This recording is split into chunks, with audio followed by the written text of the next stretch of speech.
Consistency over perfection. Does this ring bells in your ears? Yes, it's the famous tagline of Saurabh Ji. When I started my asana practice with Habild, I could do all the asanas easily except for Dhanurasana. And I could follow Saurabh Ji's easiest version, just bending the legs up and supporting on my elbow.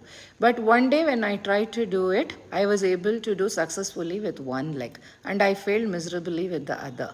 Yet I did not give up. I tried doing it daily, I was trying it. No.